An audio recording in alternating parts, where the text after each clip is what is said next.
In 1959, John Freeman's guest on Face to Face was the outstanding mathematician and philosopher Bertrand Russell, then within 2 months of his 87th birthday. But far from being a frail old gentleman, he appeared before the camera as spry, mischievous and articulate as the public had ever known him throughout a long career as a campaigner in various causes at odds with the establishment. But it was from the establishment he came, grandson of 2 lords, one of them Lord John Russell, the Liberal Prime Minister. He went to Cambridge in 1890, where he wrote the Principles of Mathematics, and later his great work, Principia Mathematica. His academic work as one of the greatest philosophers of his day continued at Cambridge until the First World War, when his vigorous campaigning as a pacifist got him expelled from Trinity. But he continued as a writer, his History of Western Philosophy, published in 1945, gaining him a more popular acceptance and lasting financial security. Russell, a late Victorian, was an early crusader for free love, in revolt against the humbug and hypocrisy of much of Edwardian life, a freedom exemplified unashamedly in his own private life. After teaching in America, he returned to Britain in triumph after World War II, was given the Order of Merit in 1949, and won the Nobel Prize for Literature in 1950. From the 50s onwards, his main concern was the threat of nuclear annihilation. He was the first president of the Campaign for Nuclear Disarmament at the time of the face-to-face interview. And 2 years later, still battling against authority, he was arrested at an anti-nuclear sit-in in Parliament Square and sentenced to 7 days in jail. He was 89 years old. His face-to-face interview reveals the qualities that sustained his reputation for decades: lucidity of mind, transparent honesty, and an endearing sense of fun.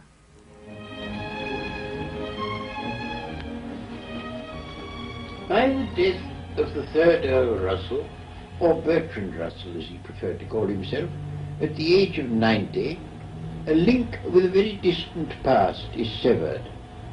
His grandfather, Lord John Russell, the Victorian Prime Minister, visited Napoleon in Elba. His maternal grandmother was a friend of the young Pretender's widow. In his youth, he did work of importance in mathematical logic, but his eccentric attitude during the First World War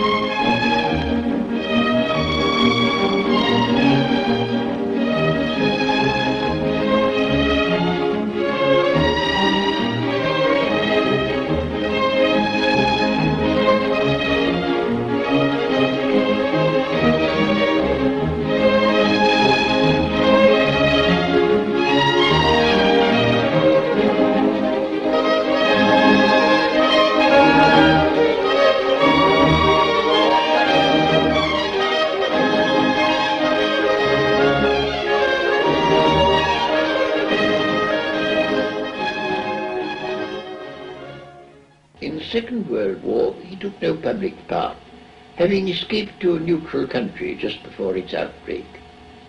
In private conversation, he was wont to say that homicidal lunatics were well employed in killing each other, but that sensible men would keep out of their way while they were doing it. He appeared in extreme old age, full of enjoyment, no doubt owing in large measure to his invariable health, for politically, during his last years, he was as isolated as Milton after the Restoration. He was the last survivor of a dead epoch. That I wrote in 1937, a year before the Second World War began, as a prophecy of what I thought the Times would say about me when I died.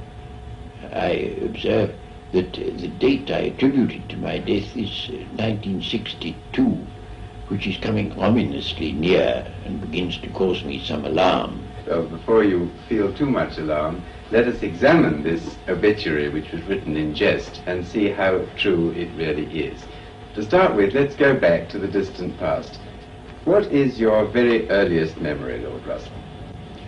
Well, I suppose my very earliest memory is tumbling out of a pony carriage when I was 2 years old.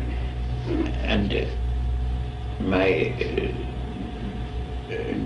earliest at all vivid memories are of arriving at the house of my grandparents, Pembroke Lodge in Richmond Park, after the death of my father, who died when I was 3. How did you come to be in the care of your grandparents? Your mother had also died? Yes, she died when I was 2 and my father when I was 3. So Do you have any memory of your parents? Very little. I remember nothing of my mother. I remember my father once giving me a leaflet printed in red letters, and the red letters pleased me. What was life like at Pembroke Lodge? Did your grandparents, for instance, entertain the great people of the day? Yes, not very much. My grandfather was already an invalid. He could only get about in a bath chair.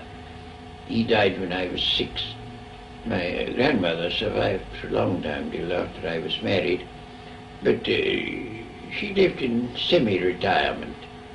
We saw a lot of distinguished people, especially literary people. Your grandfather had been a politician in his day, as your father. My grandfather, yes, my grandfather was twice Prime Minister. My father was in Parliament for a very brief period. Did you meet the great and famous who used to come to visit, or were you shut away in the nursery? Oh, I used to meet them, yes. Who especially impressed you at that age? Well, I think Mr. Gladstone especially impressed me.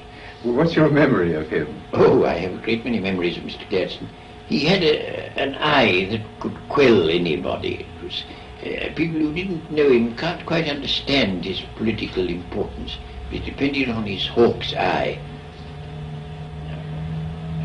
My most painful recollection of him is when I was 17 and very, very shy, and he came to stay with my people, and I was the only male in the family, and after the ladies had retired after dinner, I was left tete-a-tete with Mr. Gladstone, and he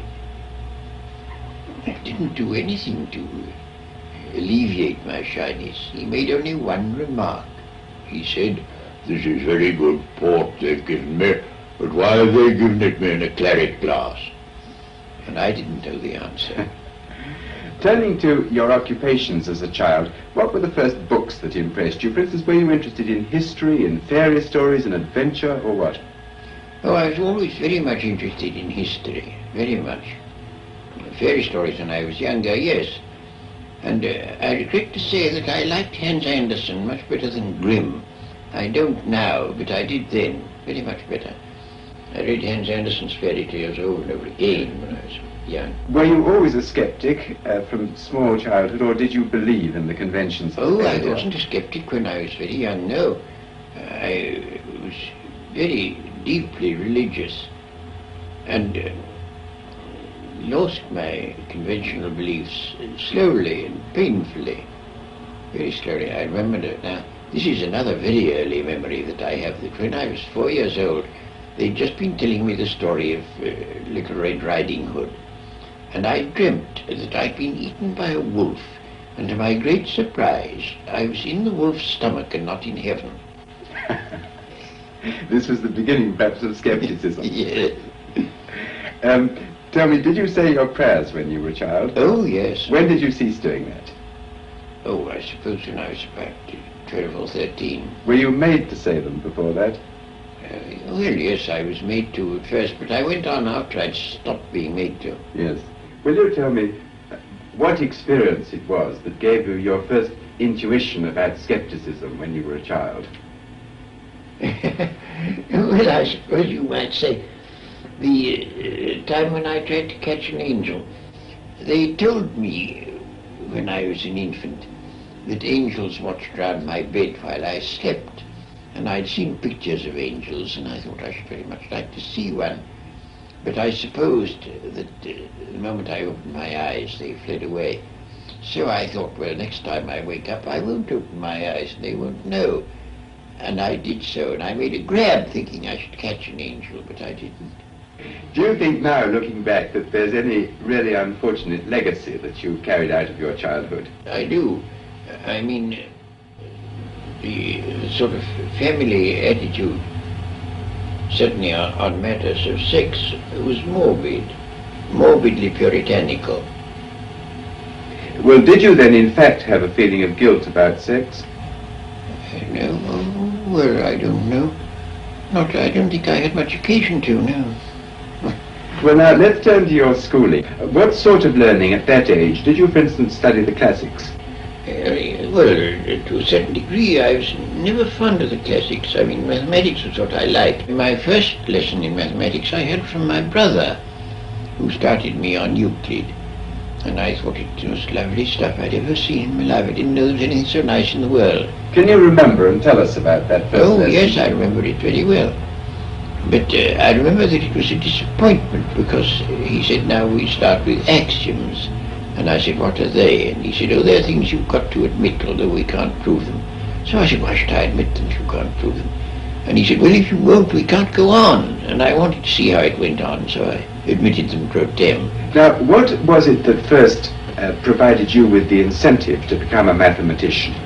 I liked it, well, for a number of reasons. In the first place, the sheer pleasure, which was the sort that people get from music or from poetry, it delighted me.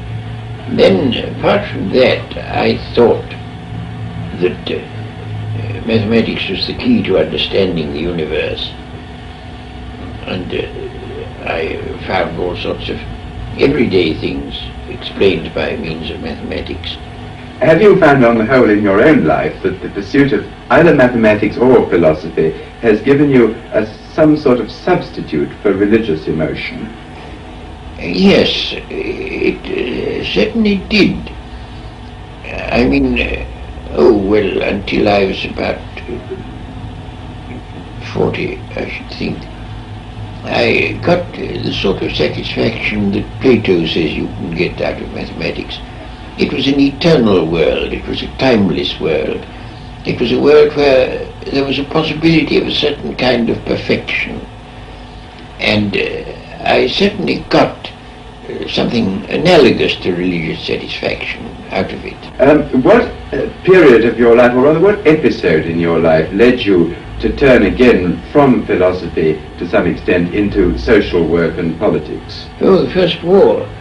The First War made me think it just won't do to live in an ivory tower. This world is too bad, we must notice it. Were you a moral pacifist, or was it merely that the wars seemed to you to be inexpedient and unnecessary? I thought, as a politician, and I still think, that it would have been very much better for the world if Britain had remained neutral and the Germans had won a quick victory. We should not have had either the Nazis or the communists if that had happened, because they were both products of the First World War. The war would have been brief, there would have been nothing like so much destruction. I still think that that is valid. That is speaking as a politician. Speaking as a human being, I used to have occasion to go to Waterloo, and there I would see troop trains going off, filled with young men who were almost sure to be slaughtered. And I couldn't bear it. It was too horrible. How much, in fact, did you actively campaign against it? Oh, as much as I could. I went all over the place making speeches, and I did everything I could to help the conscientious objectors. I wrote about it everywhere where I could. No, I did everything I could think of to do. Did you have sort of public notoriety as an unpopular figure, or were you regarded as just a crank? I wasn't actually pelted with rotten eggs, but I had an almost worse experience. I was at a meeting of pacifists at the Southgate Brotherhood Church, and it was stormed by a mixture of colonial troops and drunken viragos. The drunken viragos came in bearing boards full of rusty nails with which they clamped everybody on the head, and the colonial soldiers looked on and applauded them, and the police looked on and did nothing. And women had all their clothes torn off their backs and were badly mauled and so forth and so on. And the viragos and the rusty nails were just about to attack me, and I didn't quite know what one did about this, when somebody went up to the police and said, look, you really ought to stop these women, you know, he's a distinguished writer. Oh, said the police. Yes, so he's a well-known philosopher. Oh, said the police. and he's a brother of an earl. And then the police rushed and saved me. Was this the time that you went to prison, or was that No, later? it was earlier. Well, what exactly did you go to prison for? For writing an article which I was convicted on the ground that this article was intended and likely to cause bad relations between England and the United States, because I pointed out how United States troops were used as strike breakers, and it was thought I oughtn't to have done that. Did you plead guilty to the charge? Oh no, I didn't. I said that it's nonsense. If you really think that the United States is going to alter its policy because of an obscure article in a little sheet that nobody reads.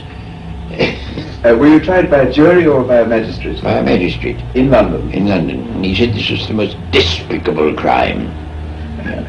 And what did he sentence you to? He sentenced me to 6 months. And originally it was 6 months as an ordinary criminal. And then on appeal it was altered to 6 months in the first division. Which meant more lenient treatment? Oh, very much. It's a profound difference. Now, I have heard it said that at that stage your family were able to pull strings, which gave you treatment quite different even from that of normal first division prisoners. Is that true? I should think it's very likely. My brother knew everybody concerned, and when the Home Secretary wasn't being very obliging, my brother went and see him. He was my fag at Winchester, so he did.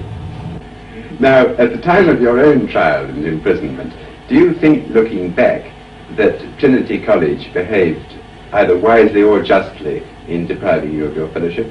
No, certainly not, especially as they did it while the case was sub judice.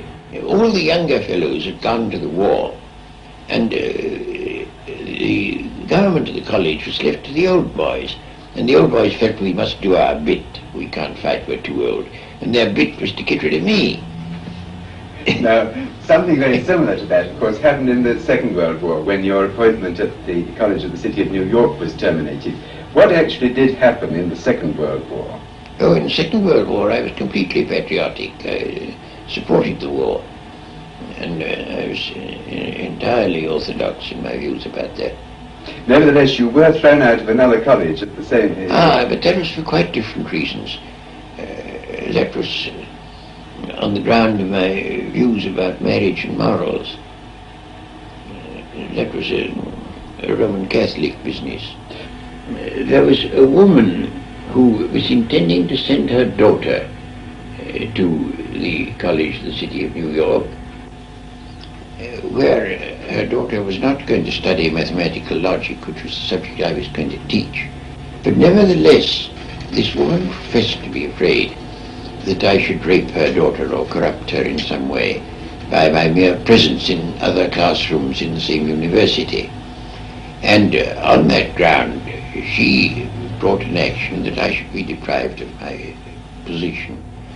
And she accused me of being lewd, lecherous, lascivious, obscene, and aphrodisiac. And all these charges were upheld by the judge in the court, and the judge said that he would therefore annul this appointment. And did she bring any evidence to justify these charges? Yes, oh yes.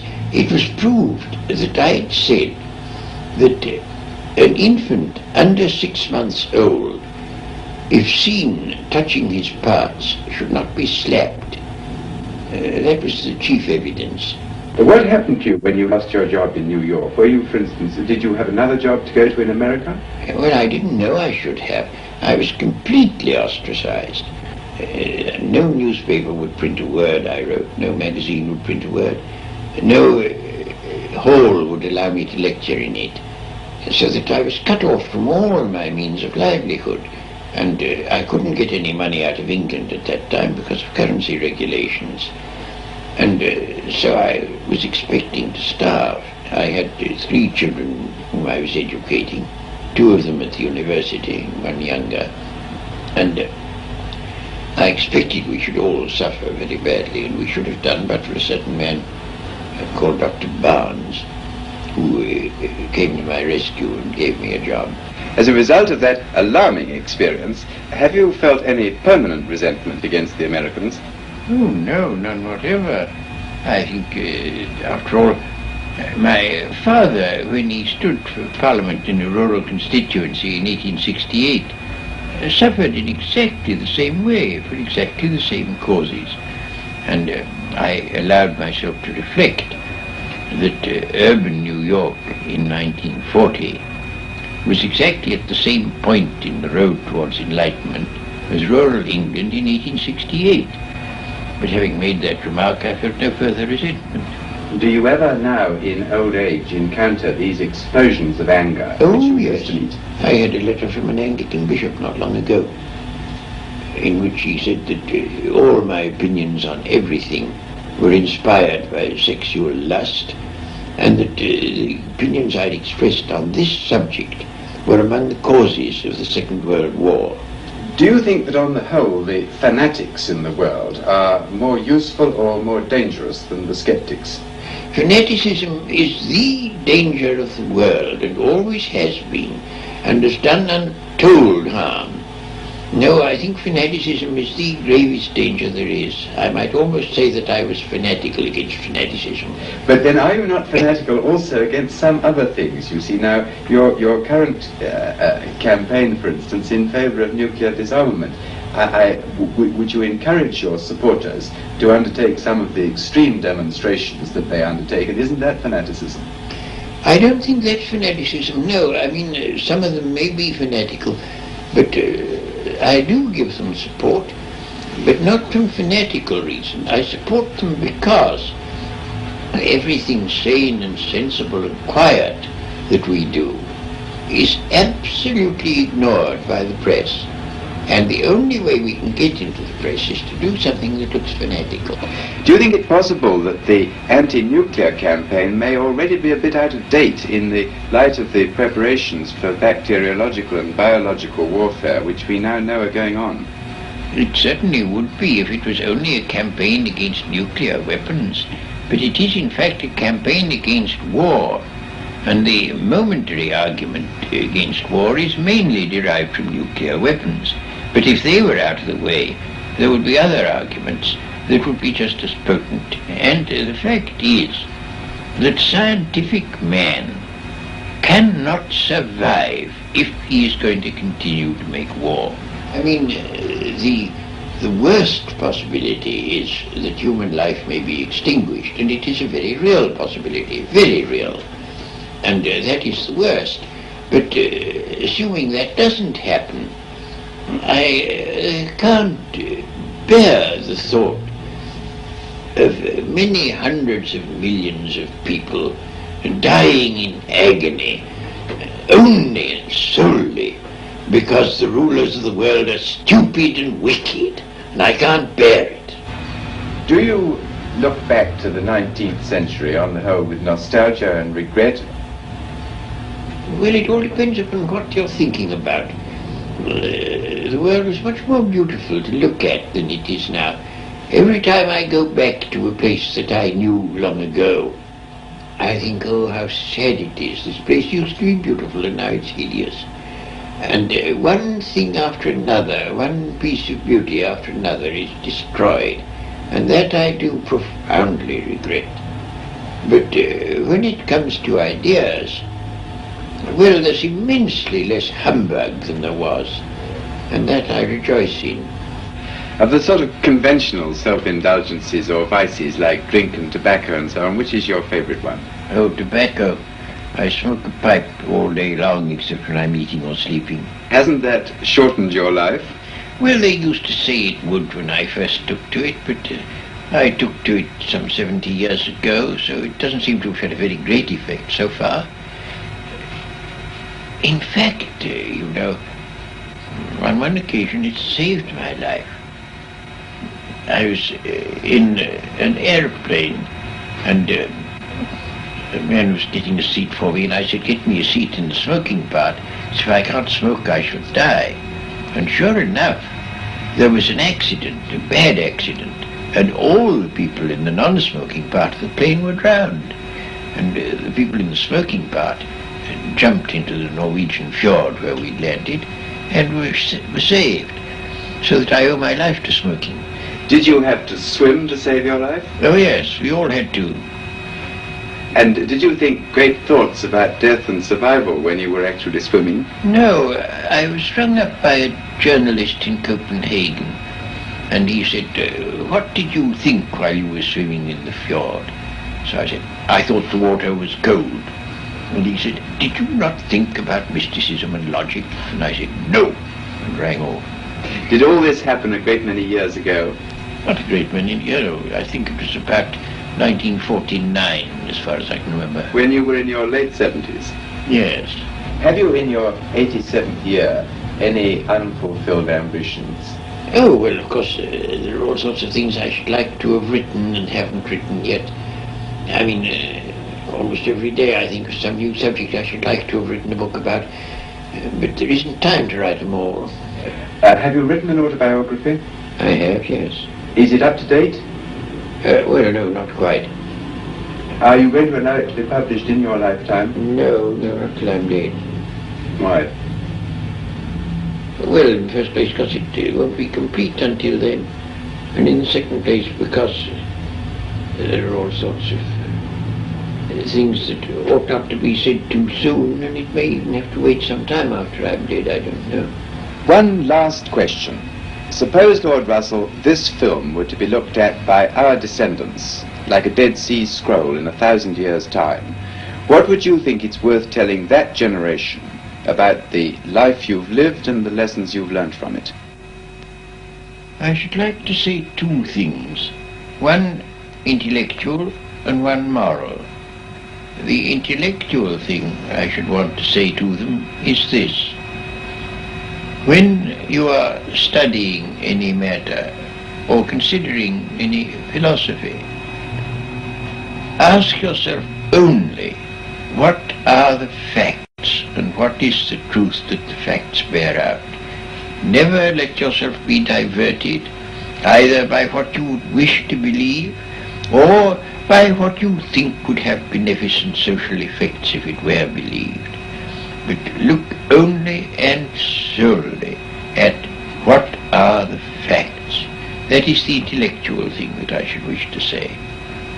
The moral thing I should wish to say to them is very simple.